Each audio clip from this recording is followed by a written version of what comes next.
hearing is to review the resources, priorities, and programs in fiscal year 2016 of the State Department budget request, focused on here in our work in the Western Hemisphere as well as transnational crime, civilian security, democracy, human rights, and global women's issues. Our witnesses today from the administration are the Honorable Catherine Russell, the Ambassador at Large for Global Women's Issues, Dr. John Feely, the Principal Deputy Assistant Secretary of State, the Bureau for Western Hemisphere Affairs, and Ms. Virginia Bennett, the Principal Deputy Assistant Secretary of State, Bureau of Democracy, Human Rights, and Labor. And the hearing is going to focus on a review of resources, priorities, and programs in fiscal year 2016 budget request in the Bureau of Democracy, Human Rights, and Labor, Bureau of Western Hemisphere Affairs, and the Office of Global Women's Issues. I want to thank all of you for being a part of this today. These are important issues for the Department of State and for America's role in the world. Just as ensuring that our military is adequately funded to deter our enemies, the international affairs budget, of which the State Department budget is just one component, is an essential element of our national security. The programs we will review today help us advance U.S. national security interests in key regions and help us ensure that our foreign policy reflects our values. I want to take the opportunity to briefly review some of the challenges facing us in the Western Hemisphere as well as across the globe. In Central America, the countries of El Salvador, Guatemala, and Honduras, which are collectively known as the Northern Triangle countries, have been mired in economic stagnation, rocked by violent crime brought on by the proliferation of narco-traffickers, and hobbled by entrenched corruption that inhibits economic growth and safety. I am cautiously optimistic about the desire of these countries to move themselves forward and the attention that the administration is now giving to this particular region. While there cannot be a blank check and no accountability, Central American governments must look within and stamp out corruption to restore public confidence in public institutions. In Colombia, I remain supportive of the government of Colombia and the Colombian people's right to seek what is in their best interest with regards to the ongoing peace talks with the FARC. However, the FARC's most recent deadly attack violated a ceasefire that had been in place since December and resulted in the death of 10 soldiers. This is not the first time that the FARC has violated a ceasefire agreement, and the attack highlighted how deadly FARC continues to be. Our assistance to Colombia has been instrumental to the success in bringing the FARC to the negotiating table. The U.S. and Colombia must make sure that the FARC knows that they have been defeated on the battlefield. In Haiti, the suspension on October 26th of the October 26th elections last year were very startling, and the announcement of the president that he would rule by decree was even more disturbing.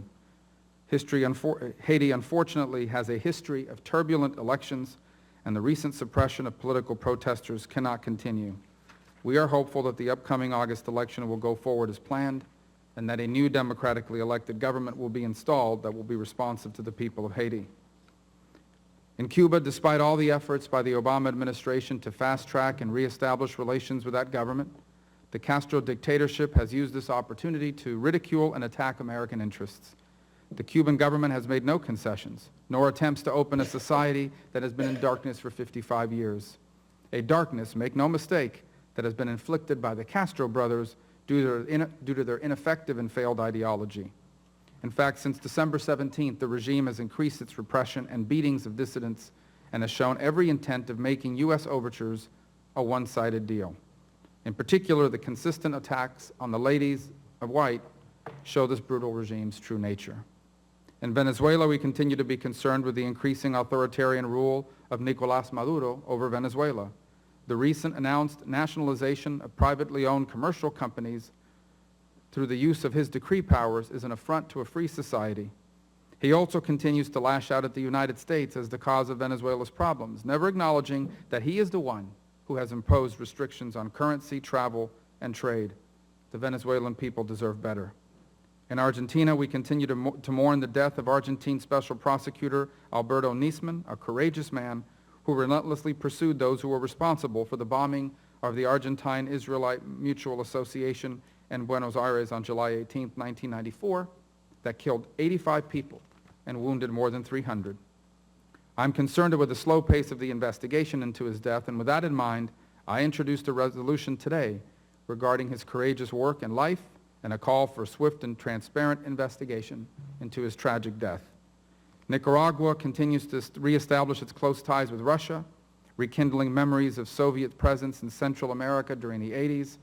New military cooperation agreements between Vladimir Putin and Daniel Ortega serves as a further expansion of Russian reach into the hemisphere. Mexico, which we join today in celebrating its army's defeat of the French army on Cinco de Mayo, continues to be a strong partner of the United States, both economically through trade and security. I continue, of course, to be concerned about the violence that proliferates across the country, driven by drug cartels that seek to terrorize communities they operate in. I'm particularly concerned about the massacre of 43 students in the city of Iguala. On democracy and human rights, we are seeing a deterioration of democracy and human rights across the globe. In particular, freedom of press and freedom of religion is being challenged in every corner of the globe. In 2015, Freedom House Freedom of the World report identified that global press freedom declined in 2014 to its lowest point in more than 10 years. A 2013 Pew Research study found that Christians were being harassed either by government or social groups in 102 of 198 countries included in the study. There are also serious questions about whether the U.S. government is structured adequately to make human rights and democracy a priority of foreign policy. On women and girls face numerous challenges across the globe, from China's one-child policy, which places a preference on boys over girls, to Saudi Arabia, where the state of women's rights is so abysmal that they're not even allowed to drive. Gender-based violence cuts across ethnicity, race, class, religion, educational level, and international borders. An estimated 1 in 3 women worldwide has been beaten, coerced into sex, or experienced some other form of abuse in their lifetime. While these lists of challenges seem daunting, the U.S. government is dedicated to improving the status of democracy, human rights, and women's rights. Today we are exploring how we can best dedicate our resources to improve ongoing U.S. efforts. With that, I recognize the ranking member, Senator Boxer. Thank you all for being here. We'll enter the questions now. I'll begin with Ambassador Russell. Earlier this year, I introduced the Girls Count Act with Senator Shaheen, which promotes programs that will assist with birth registration of both girls and boys. A nationally recognized proof of birth system is important to determining a child's citizenship, their nationality, their place of birth, etc. The lack of that documentation, of course, can prevent girls and women from officially participating and benefiting from formal economic, legal, and political sectors in their country. I was hoping you could briefly describe to us, well, I guess not briefly, however long it takes, the current barriers that girls face around the world in receiving a birth certificate, what you're doing, what we do about that, and how the Girls Act count could supplement your current work. Great. Thank you, Mr. Chairman, and thank you very much for introducing that legislation. It's interesting, when I travel, I meet so many girls. It's an issue that I wasn't as aware of before I started this job as I probably should have been and certainly am now. But one of the consequences of this is that girls, I mean, it's just to the name of your bill, they just aren't counted. They aren't considered in any equations, and it makes it very difficult for them to get to school. It makes it difficult for them as they get older. Sometimes they don't have any paper that supports who they are, what their identities are, so they can't get loans to start jobs. I met some women who run a little taxi cab service in India, and they talked about how so many of the young, they take very poor women and they get them trained to drive taxi cabs. And it's important because in India, there's a lot of nervousness on the part of women about using public transportation. So they have these women-only taxi cabs. But how some of these very poor women never have any paper to sort of establish who they are, so they can't go to a bank, they can't get a driver's license. So it's a problem that follows them throughout their lives. And I think from our perspective, the efforts to change that are critically important. And it also goes to another issue that I know you care about, which is trafficking, which is, again, it makes them very much more vulnerable to things like that when they don't have any way to establish their identity. So we are definitely supportive of the notion and very anxious to work with you on that bill. On a follow-up note, in 2011, the administration announced its National Action Plan for Women, Peace, and Security. How would you assess the implementation of this plan, and in particular, are we assisting with including women in these high-level negotiations? Well, we're certainly trying. It's a priority for us, and it is, I think, it's not always easy, as you can imagine, because what happens in these conflicts is that the people who are negotiating the peace are typically combatants, and they're typically not women. And what we do, USAID does a great deal of this. We are supportive of the efforts as well. We do training for women so that once we get them to these tables, they know how to negotiate. They're more effective in these roles. And we've been engaged in this. We're happy to see that there are women in the Colombia negotiations. We're happy that we believe the early reports are in Afghanistan. We've had 3 women on that sort of early process negotiation between the Afghans and the Taliban. So I think that countries are starting to recognize that women have a stake in the future of their country, so they should be involved in the discussions about how the country's going to move out of conflict. But I can't tell you that it's an easy battle. It's something that we're constantly working on and trying to engage on the diplomatic side. Secretary Bennett, I wanted to talk to you about religious freedom. It's not just an American ideal, it's a human one, and protecting these freedoms around the world should be a top priority of our foreign policy agenda. What progress has DRL made in both protecting and advancing religious freedom around the world?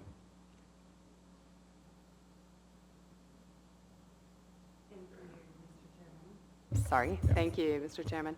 I think that I first would like to say that from the perspective of the administration, and I think all of us who are really very privileged to work on these issues, religious freedom is a top priority.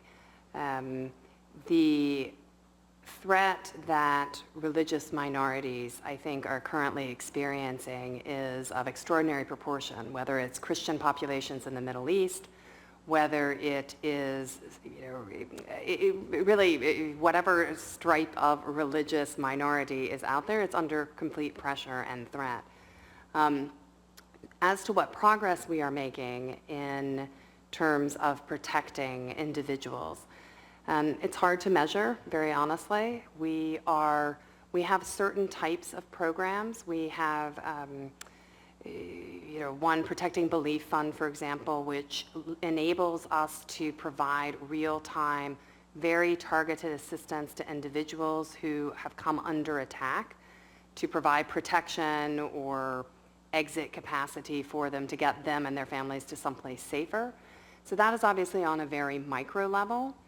But I'd also like to take a step back and talk just a little more on kind of the strategic framework where our Ambassador at Large for Religious Freedom, David Saperstein, and Assistant Secretary Malinowski have joined forces, I think, very effectively to go out and engage with governments, for example, on a recent trip to Iraq, about the importance of promoting tolerance. And they will continue to do so, I think, in a wide number of the global communities with which we're engaged. You would agree that obviously all religious intolerance is abhorrent. I want to focus in particular, however, on the plight of ancient Christian communities in the Middle East, communities that existed and still do to some extent in Syria, in Iraq, in Lebanon, and in other parts of the Middle East. Would you agree that they face a challenge today, unlike anything we've seen in recent history in terms of the violence that they've now been exposed to, whether it's the beheadings just recently that we saw once again in North Africa, or just the destruction of entire villages, churches, and otherwise? We've reached a crisis point, and is that will that be a priority of our foreign policy in that region as we focus on all of the atrocities that are occurring, but in particular, this is an aspect I don't hear pointed to enough. Is that a priority? And if so, what have we done, or what expressions have been made over the last few months to include that in our conversations as we view those issues in that region? Sadly, we do agree that that is a priority. I mean, the level of threat that these communities are experiencing is remarkably intense. We will continue to engage with local communities to try to create, again, as I said, sort of the promotion of tolerance space, and also with the relevant governments in that region to articulate the importance of preserving these ancient cultures. I have a flashing light, so I think that means I stop. No, yeah, sorry. There's a little leeway there. Keep going, that's okay. Sorry, I'm new to this, as I said. I understand. But for our purposes, I think that we look at this in a couple of different ways, both in terms of the longer term and the work of decades, not days, in trying to create and foster improved environments in the communities and the importance of tolerance. And then we look at it also on a very near-term basis.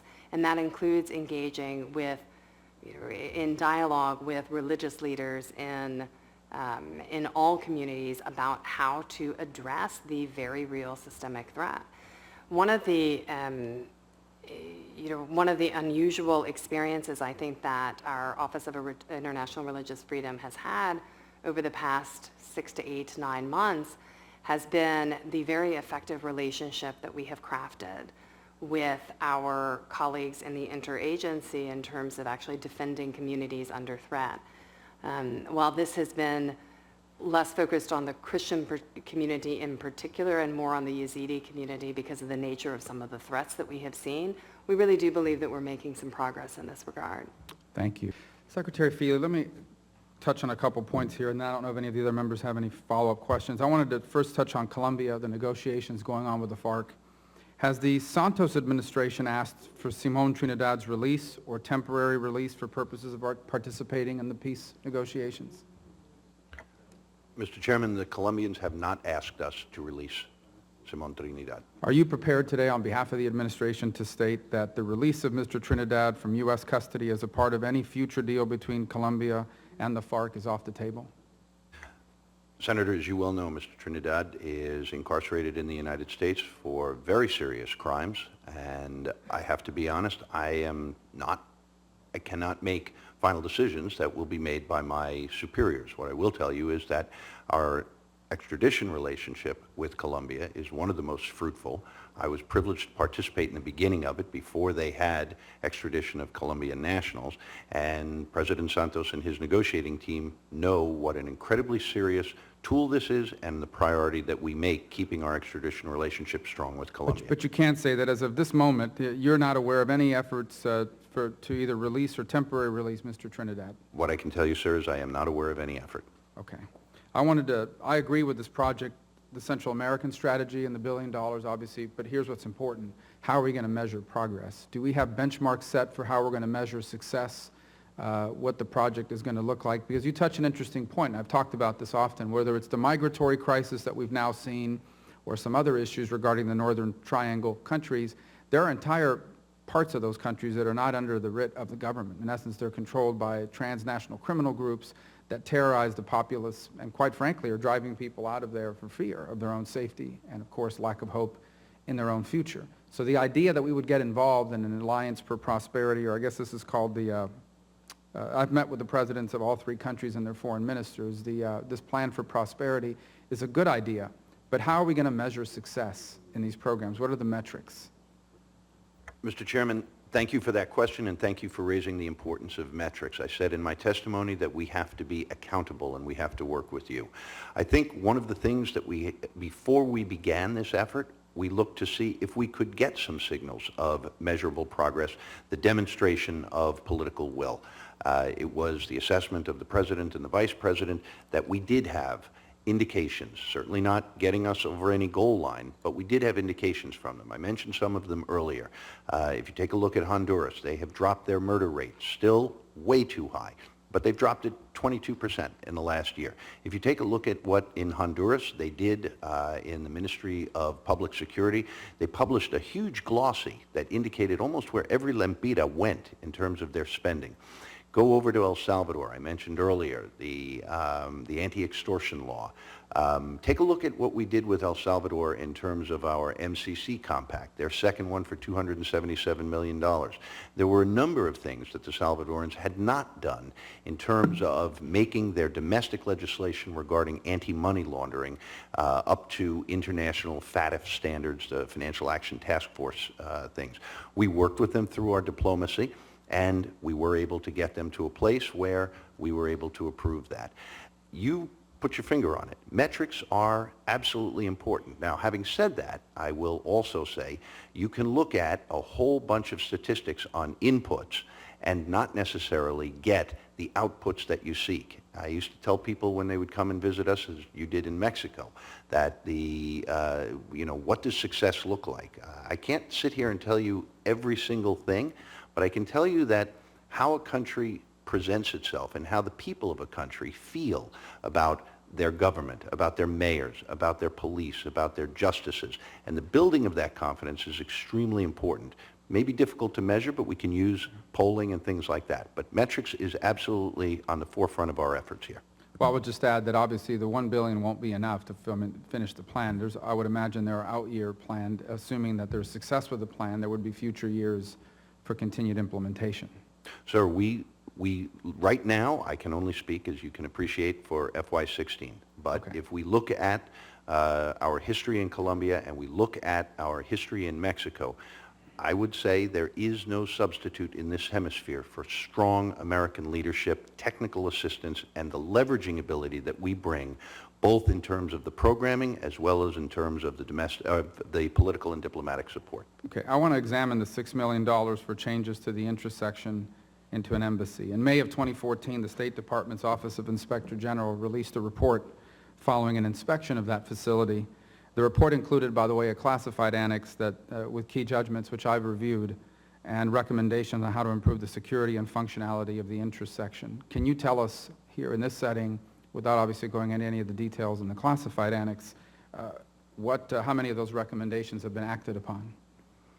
I cannot tell you specifically. I owe you that answer, sir.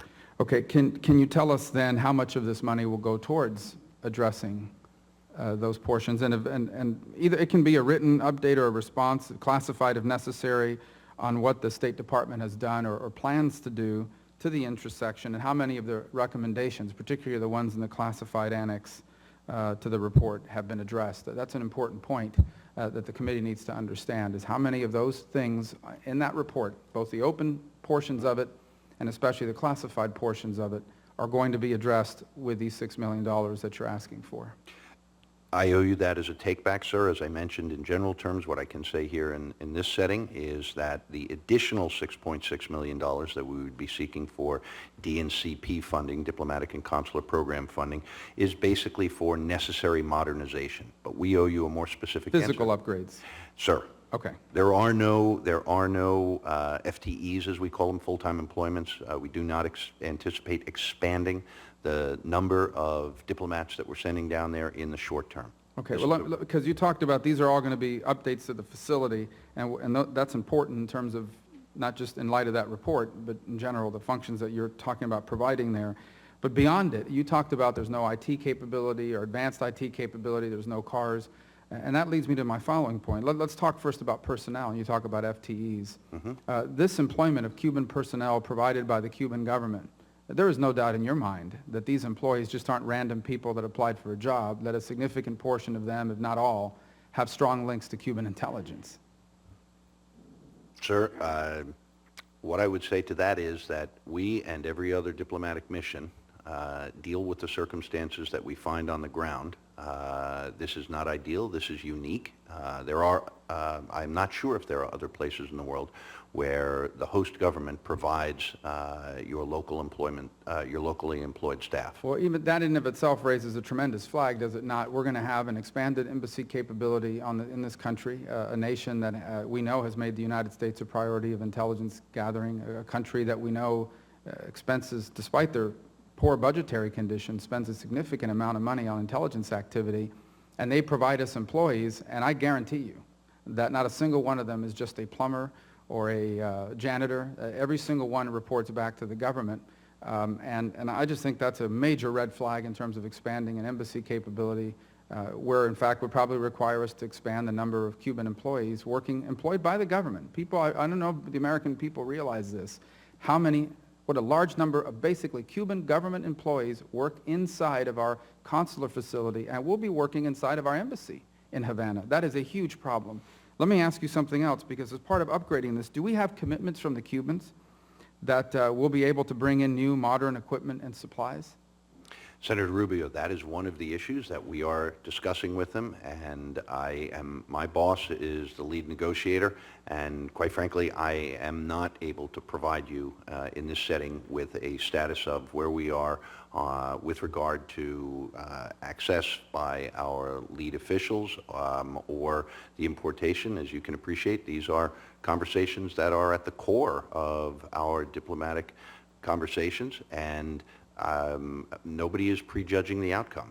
Well, let me ask you this. Will the embassy or the intersection now embassy later be able to receive regular secure shipments unmolested by the regime?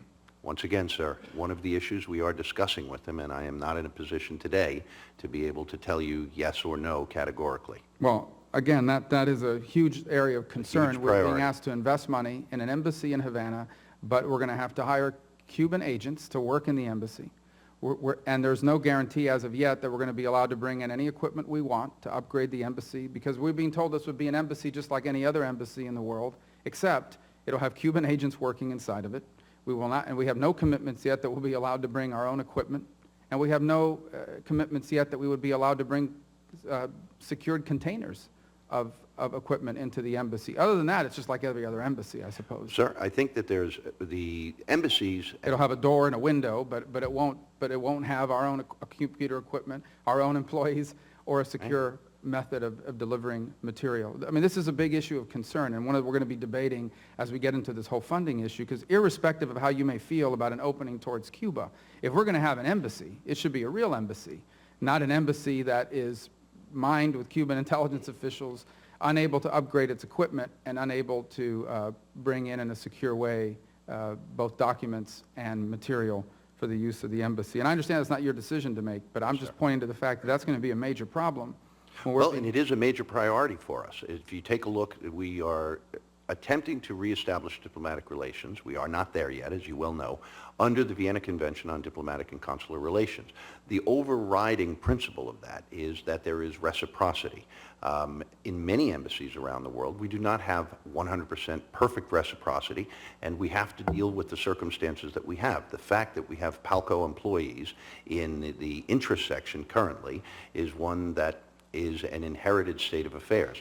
But I absolutely do take very seriously, and I know my boss does, and you've spoken with Roberta Jacobson and with the Secretary on this, we do take very seriously the issues you've raised about shipments, about movement, and about our ability to conduct relations, diplomatic relations, in a country where we have not had them before. Well, again, We haven't had them for. no, I understand, 50-odd years. but I guess my point is, as this is represented to the committee, it should not be represented as an embassy just like any other we have around the world. I think it's important that if in fact this is an embassy that's going to have Cuban intelligence agents working in it, unable to upgrade equipment unless the Cubans allow it, unable to bring in cars unless they allow it, unable to upgrade our technological capabilities, and unable to securely deliver documents and other type equipment into the facility, it's not just like every other embassy.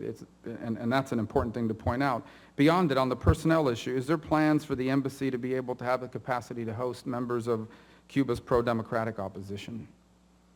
Sir, as you're well aware, we currently offer free internet to independent civil society members. We get upwards of about 300 people a week who come in. We absolutely have regular contact with all of those folks across the wide spectrum of independent civil society people in Cuba. They are not a monolithic group, as you know well. And we will absolutely, one of the issues that we are discussing is to allow for our people to be able to go out and meet with those folks without fear of reprisal. Well, so you'll continue the programs of allowing pro-democracy activists and others to come into the facility, use the internet, assuming we can get the equipment in there, and all sorts of, that's good news. But let me ask you this, and you talked about being able to go out and reach out to people. Is it our intention to create the equivalent of a response team at the embassy that will be able to visit dissidents when they're jailed, when they're beaten, when they're harassed? Has there been conversations about creating a group of individuals working for the U.S. government that will be able to go out and interact with these dissidents when they're arrested, when they're beaten, when they're jailed, out in the country, not simply in our facility? Once again, Senator, as I have not been party to the negotiations, I unfortunately am not able to give you a specific answer to that specific question. Okay. But it is a priority that future diplomats of the United States in an embassy are able to reach out and speak freely with independent members of civil society. Well, you also talked about in the past that facility's been used for issues of fugitives, the intersection, that it in the past has sent teams there to seek out fugitives. You talked about the importance of a U.S. embassy having law enforcement liaisons working from the facility, correct? That is correct, Okay. sir. And And in point of fact, the Cubans have agreed to a law enforcement working group with us. okay, and does that mean that they've also agreed to open the case of Joanne Chesimard to be returned to the U.S. Has that been discussed at all? Sir, I'm from New York, and I'm from a family of cops and firemen, and I remember when Werner Trost was killed. And I know that his family has cried out for justice, and I know that there are many other fugitives from American justice and international justice there. It is the administration's policy that through a engagement that is diplomatic, that allows our law enforcement people to speak to one another, we will pursue at every level that we can the return of fugitives. I cannot guarantee any outcomes, sir, No, but I understand. can wanna tell make you it sure is a it's covered. priority. Okay. And again, I just want to go back to this point because it's going to be part of our conversations. This is a budget oversight hearing, not necessarily a policy one per se, although budget and policy overlap. And we're going to be asked to fund a new embassy in Havana. But I think it's important for members to understand before they approve that funding, and I think it's important for the State Department to understand before they come here and ask for that. We need to understand exactly what we're funding, and that's why I ask you these questions. Are we funding a building that in essence continues to be limited but just has the name embassy on it, or are we going to be funding a building where we'll have our own personnel, our own equipment, our ability to send material in securely without interference from the Cuban government, in essence a real embassy, or is it just going to be the current intersection filled with Cuban agents, unable to upgrade technologically, and just costing more money? And that's an important point that we're going to have a conversation about as we get closer to that. I wanted to end with a couple more points. And Senator Menendez touched upon this because this is important. You know, on February 28th of this year, a Chinese-flagged vessel was intercepted in Cartagena, Colombia, en route to Cuba, carrying 15 containers of heavy weaponry hidden as a grain shipment. This is the second time in 18 months that the Cuban military has been caught smuggling weapons internationally. Has the State Department made any statements regarding this matter? I'm going to have to check for you, Senator. We were very well aware of the case. I'm trying to recall if we have made any statements about it. As you are aware from the Chongchonggong incident in the Panama Canal, the provenance and ultimate destination of an awful lot of shipping on the high seas is not always completely clear at the outset.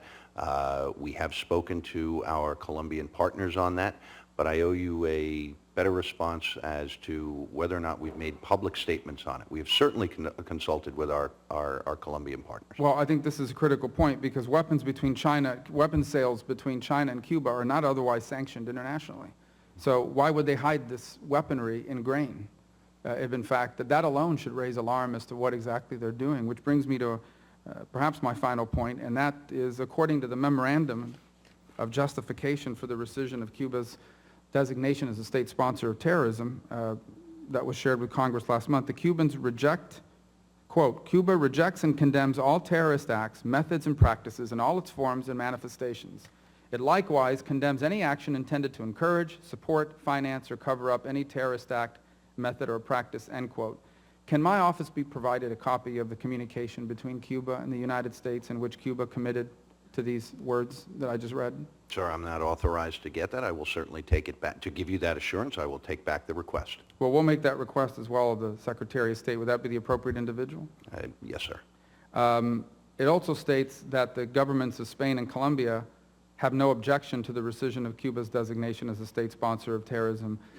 I would also put in the request for those documents.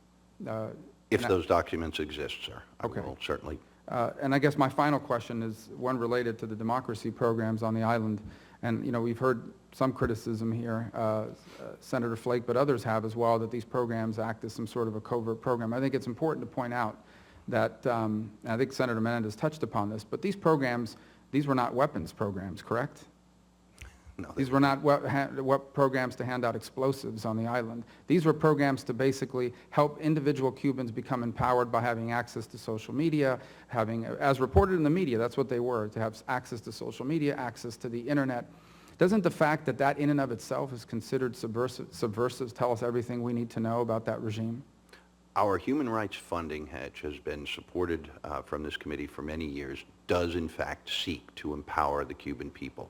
Our strategy, our strategic end state in Cuba has remained the same from December 16th to December 18th. It is to promote a peaceful democratic transition on the island of Cuba led by Cubans so that they will become a democratic, prosperous, and secure country and join the rest of the countries of the hemisphere. My colleagues in DRL, my colleagues in USAID have engaged in those programs with the goal of doing exactly that. And there have been many people who have benefited from that, and there have been many lessons learned along the way. As my colleague from DRL said, providing democracy assistance in restrictive environments is one of the most difficult tasks we do as diplomats. So those programs remain a priority? Those programs remain a priority. And under no circumstances, as far as you know, will those programs ever be weakened or watered down or eliminated in an effort to gain further concessions or the favor of the Cuban government? Senator Rubio, I can only speak to the FY16 request. The FY16 request requests the same amount of funding as in the past, $20 million. Thank you. Senator Kane.